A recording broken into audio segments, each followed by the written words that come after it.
Greetings and bienvenue, midnight crew. Thank you for returning to this broadcast, and welcome to new viewers joining us for the first time. If you like a video, then feel free to subscribe. Back when I was 13 or 14, got sent to a summer camp with my cousin who was a year older. This was back in Russia, where summer camps tend to be a lot more hands-on than in some other countries. One of the main activities in the camp was being dropped off in the middle of nowhere for 48 hours with nothing but a liter of water, 3 matches, 100 grams of dry macaroni, and a plastic tarp. You're expected to basically build your own small shelter and fend for yourself for 2 days, at which point they come and pick you up. My cousins and I drop-off point is right on the edge of a lake, marshy area, with very thick woods. Closest human being to us is maybe 25 to 30 miles away. First day goes pretty well. We gather berries and mushrooms, get a fire going, and set up a little tent with the plastic tarp. When nighttime comes, we're just sitting around tending the fire and shooting the shit. Before I go on to the actual spooky part of the story, let me explain a bit of background. We were basically sitting on a log next to the fire facing the shore, which was 60 or 70 feet away through a bunch of trees and branches and whatnot. The part of the shore we were closest to was a marsh that was around 5 to 6 feet deep and covered in weeds. Anyways, see a flash of light that looks eerily similar to a flashlight in the distance. Looks like it's coming out of the water onto the shore. Turn to my cousin to say something and he's frozen, staring in the direction of the light as well. The light starts bobbing in our direction at a steady rate, exactly as if someone was walking towards us with it pointed slightly towards the ground. I yell out, "Who's there?" in the direction of the light. It freezes and then turns off maybe 30 to 40 feet away from us. We sit there scared shitless in silence for what seems like forever, listening as hard as we can for anything. For some reason the forest is completely quiet. No summer sounds of bugs, birds, etc. anymore. Decide we're not sleeping that night. Spend the next few hours pacing around in circles around the fire trying to look into the darkness. Forest is still completely silent. Nature sounds start coming back slowly but steadily as day breaks. Don't sleep for the rest of the trip until we get picked up. The thing that got me the most though was that there was no way someone could have made it through that part of the woods with a flashlight. The water around that shore had too many reeds, weeds to swim, walk, or boat through. The shore itself was covered in a bunch of super thick bushes, logs, branches, and other assorted shit that made walking through it pretty much impossible. We had scouted out that area when we first landed and even went and looked at it again the next morning. The vegetation there was so thick that even we couldn't really get up close to the area we saw the flashlight walking in. The only way someone could have made it through there, or out again, was noisily, clumsily, and not without leaving some sort of evidence. Anyone have any theories as to what it may have been? Be me, 18, senior in high school. One morning I get up and go downstairs to get ready for school. Mom is usually up before me. She is sitting at the table reading the paper. I start making breakfast. From my kitchen you can hear the doorknob rattling. Sounds like someone trying to get in. At first I think it is my dad who got locked out or something. As I am about to unlock the door I get a weird vibe telling me to check the peephole before I open the door. I check and sure enough it wasn't my dad. It was some stranger. He was wearing dark clothing and his eyes looked so cold and dead, like he hasn't slept in days. He is still rattling the doorknob trying to get in. I am so frozen with fear I have no idea what to do. Finally he starts pounding at the door. My mom starts to walk over. Answer the door anon, don't just stand there. Mom, no, I beg. Someone is trying to break in. She freezes. Go call the cops, I whisper. She runs back in the kitchen to grab the phone. Guy is pounding harder at the door.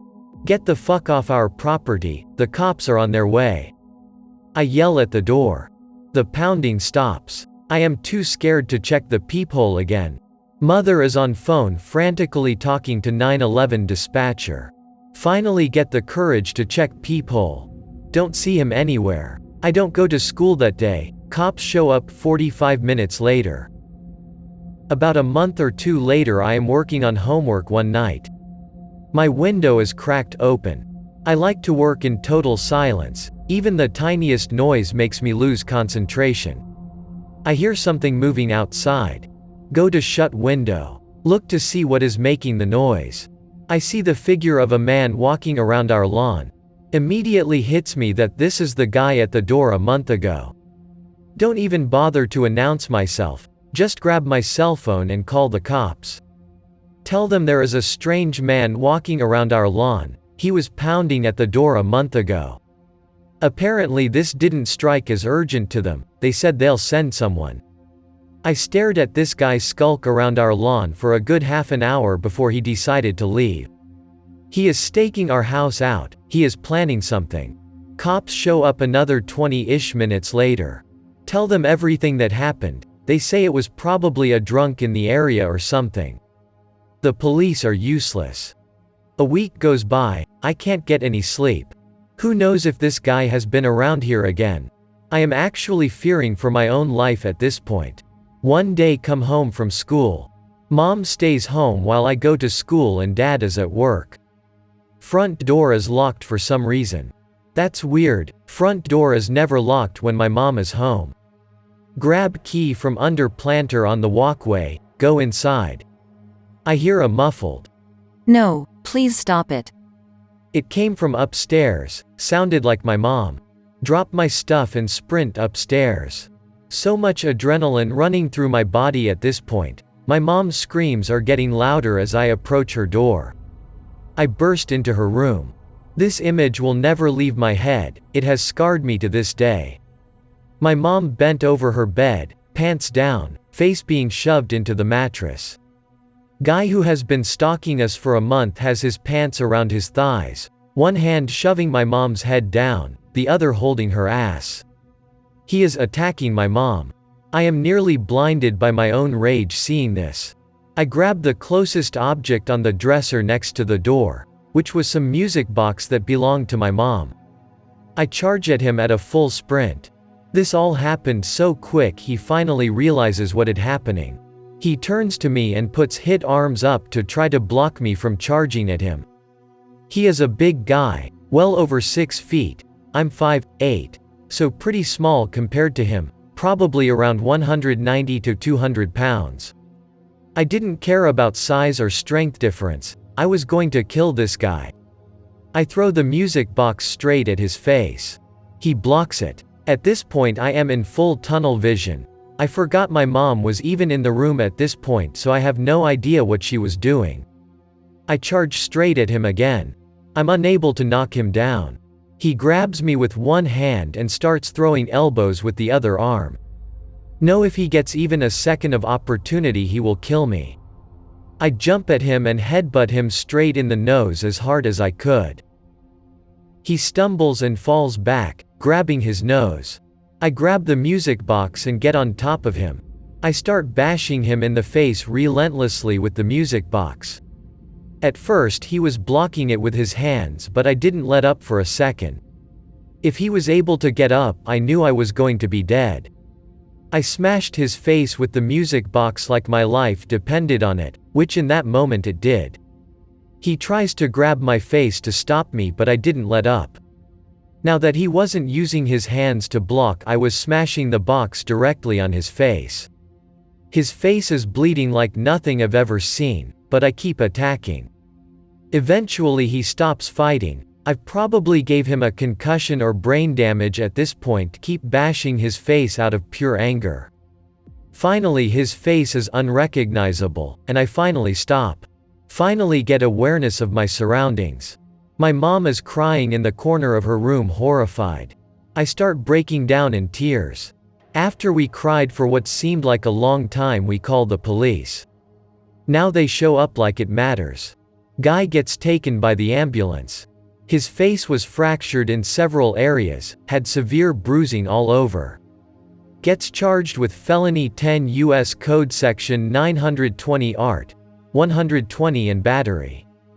I am not charged at all since I was protecting my mom's life, and it was easy to justify why I attacked so mercilessly given the sheer size difference between the criminal and I. Ever since that I have not gone a single day without thinking of that event several times, and the image of that guy attacking my mom is forever burned in my head. Hire call girl for an afternoon some time ago. Treat her nicely, decently during the time we spent together. Apparently she was so used to being treated like shit for being a working girl that my polite, quiet, non-judging, if a bit weird to some, because I know that I am not a very expressive person, demeanor, even for the relatively small amount of time we spent together, shines as brightly as the sun. Afternoon is over. Pay her dues, drop her off downtown, get on with my life. After 2 days, she contacts me through WhatsApp. Later that same day, she adds me on Facebook. We talk a lot over the next week, never about sex. She's quite a decent conversationalist. Stop thinking with my dick, and realize she not only found out my real phone number. I have 2 phones, each one with a SIM card. The cheap, shitty one is used for mongering and shenanigans, the other for family and work, study. I don't want my niece asking to play on my phone and stumbling upon photos, conversations with callgirls, but my real name. Get more reticent when conversing with her. She apparently notices this, and her next step is to show up at my workplace and start conversations under the guise of doing research for college essays. I work at a government organ responsible equivalent of the U.S. Census Bureau in my country, so I'm basically ordered by law to give in and talk to her as long as the talk remains in the professional realm. Colleagues notice her weekly, nearly daily presence and joke about my girlfriend when she leaves. After a while, things get even weirder. I swear she found out where I live. Never had hard evidence, but sometimes I'd arrive home to a very faint smell of perfume hanging in the air, or things seemingly out of place. That Saturday, call her and ask to meet her in a bar for lunch, near where I first dropped her off downtown. Spend another afternoon with her setting things straight. 3 hours of exasperation, tears, mild yelling and drinks, snacks to keep the barkeeper from kicking us out, things are resolved. She basically admits to stalking me for not being a rude, crass, rough piece of shit. Why thank you. PNG. Gets quiet when I mention perceived disturbances in my house, which I interpret as an admission of guilt. Drop her off at her home, go to mine. She still showed up to my work unexpectedly a couple of times, but that was dealt with quickly. Still keep contact with her after all that. She's a decent person on her own, and quite fun to talk with. The downside is that, well, no more professional services from her. 11 at time. Thanksgiving night. Outside on shitty brick porch. Live in Arizona. Watching stars and shit while family is arguing. All of a sudden without warning. Entire fucking sky lights up. Like it's bright white. Biblical shit. White light touching literally everything for about 2 secs. Light fades and I can vaguely remember hearing car alarms going off. Wake up as my dad is dragging me inside. Nose is bleeding and mouth is dry. Anon, what the fuck happened? Why were you outside? Tell them about the light. No one saw it, and no one believed me. Thought it was a shooting star for like 3 years. Still no explanation. Thank God gave me brain damage. Buddy's mom gets a new place because she left his shit stepdad and needed a new place to finish raising kids. Go over to chill with my bro's younger brother causes he's chill as F. Me, Jim Bob, and Brandon we'll call them, all head to the back of the property to a shed to smoke a blunt. Now the property was off a main road in town and it bordered some forestry and plains area that ended up connecting to the local park a mile or two away. The shed was right up against the tree line, the back just opening up into nothing. We all smoked that shit hard, finished that 2-gram blunt feeling gone as hell.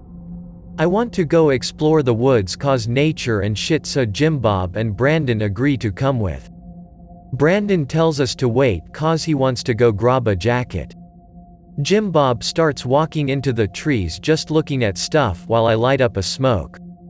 Few minutes go by and I flick out my cig and see Brandon walking back up to us. "Come on, let's go, bud," or something to that effect, and wave him over to the woods. We all start walking into the forest like stoned crusaders, making stupid memes the whole way. Get to some kind of clearing, I think it was deer beds. Light another smoke because I'm cancer. Jim Bob walks off to the side of the clearing to take a piss and his brother walks off out of the clearing into the tress. He's a quiet kid so I don't worry, so I just smoke and wait for Jim Bob. Once he's done we walk off after the direction Brandon went. A good 5 minutes go by, total of like 20 being in the woods. Can't find him, he isn't responding to our yells, so Jim Bob decides to double back in case we missed him.